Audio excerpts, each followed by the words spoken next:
while this thing focuses. Welcome to part 2 of my pickups from 2019 and 2020. I have one item from 2018 to show.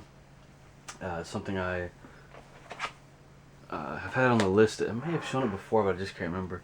And I have half the room torn apart right now, and I'm on this new angle because one of my longtime viewers complained that they could see a dent in the wall they thought was a stain, so it's a little bit easier for me to film at this angle anyways and show things. It's just, yeah. So, like always, we'll, oh, and I must say I don't have a lot to show because I have not been buying much lately in order to pay off some bills. That way I can really start paying on my car, paying my car note. But, I should have some more stuff. Oh, I'll probably buy a couple things every paycheck or something. And I'm really not running out of room in this, in my room. I can always rearrange things, box things up that aren't boxed up. But anyways, like always, I'll start off with the old stuff and work my way up to the newer releases. Pretty sure I have everything that I intend to show, and one thing I have to explain that I can't find at the moment, or I'm too lazy to. But this is a recent purchase, and I've wanted this for a while. Batman for the NES by Sunsoft. Also have the Game Boy game of this game. That was the very first Batman game I ever played. And the first Batman show that I saw on television was the animated series that came out in the 90s. I think I stopped watching it when the 4th season came on, or whatever it is. But I have the first 3 volumes of that television show. It's in a later version of the Nintendo sleeve, NES sleeve. Next thing I'm going to show is a hack of the first Castlevania game. It is Castlevania The Holy Relics. Love the label. The reason I got this was for the label. I mean, I had seen a little bit of gameplay of it. I think Mike Matei, I watched a video that Mike Matei did and loved it, so bought the actual cartridge of the hacked game. It's a great hack. I love it, and I have it here in my globalgamegear.com sleeve. Not sure if they're still around, but I bought, like, I think it was 5 of these or 10 of these or something like that for a pretty good deal on eBay, off of a seller on eBay. And I think I ended up using my last sleeve, free sleeve that is, my last empty sleeve on this game. These are a little flimsy when compared to the originals, and I did look into getting some more original NES sleeves, like the plain black ones or the ones that say Nintendo on them. But people wanted, even 3 or 4 years ago, people wanted, $30 or $50 for, I think it was less than 10 of them. I said, I'm not paying that. So, yeah, globalgamegear.com if you need stuff. I'm going to make sure that they're still around and put that down in the description box below once I post the video. Rock and Roll Racing for the Super Famicom. Excellent game. It is by Namcot. I don't know if that's Namco. But yeah, I got this because the American version of the game went for, 30 to 50 bucks, and I said I'm not willing to pay that. Capcom's Rockman X2, otherwise known as Mega Man X2 here in the States. Once again, this game was 50 bucks, and I was looking at getting both games at the time anyways, and I bought these 2 games off, I think the same seller had these 2 games, and I bought them off that person, maybe, I don't know. But either way, great deal.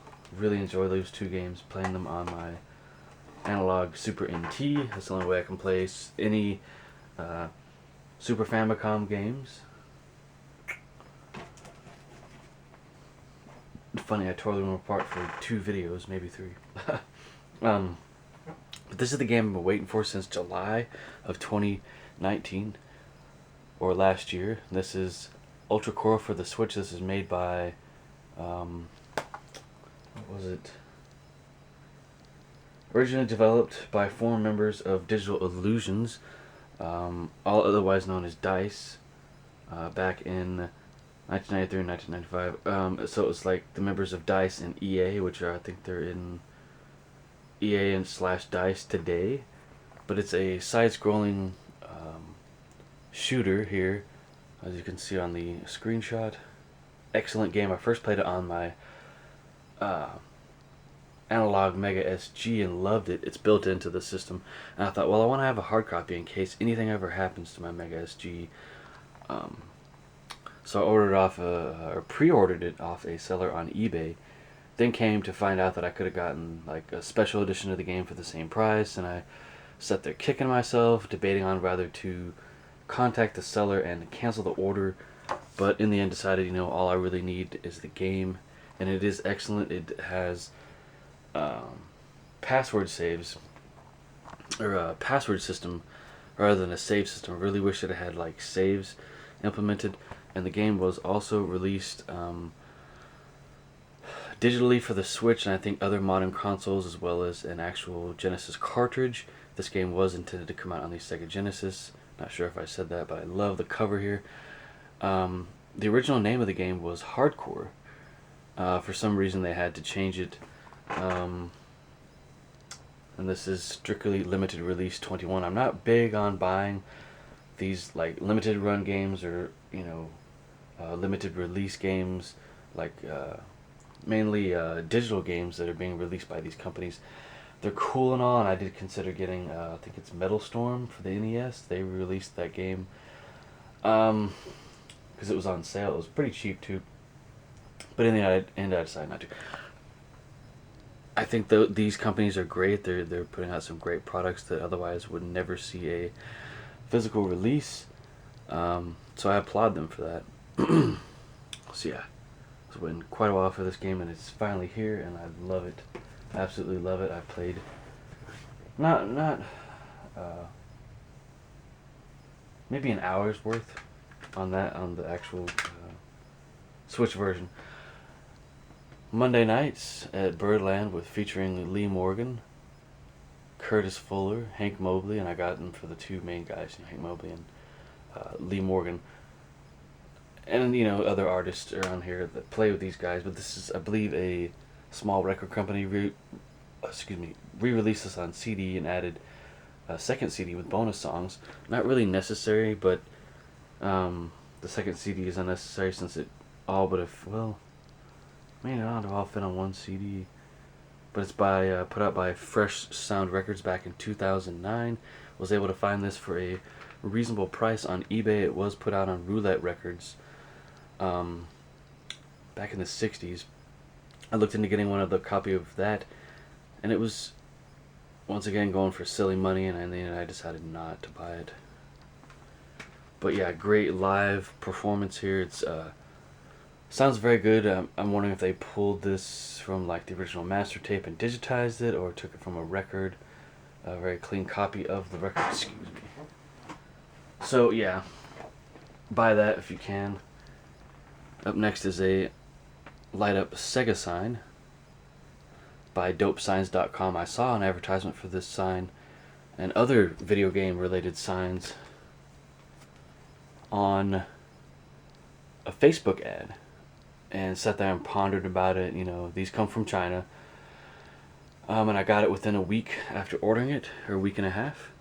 I was expecting it to take 2 to 3 weeks, but it turned out great. I haven't really put it up yet because I don't have a power plug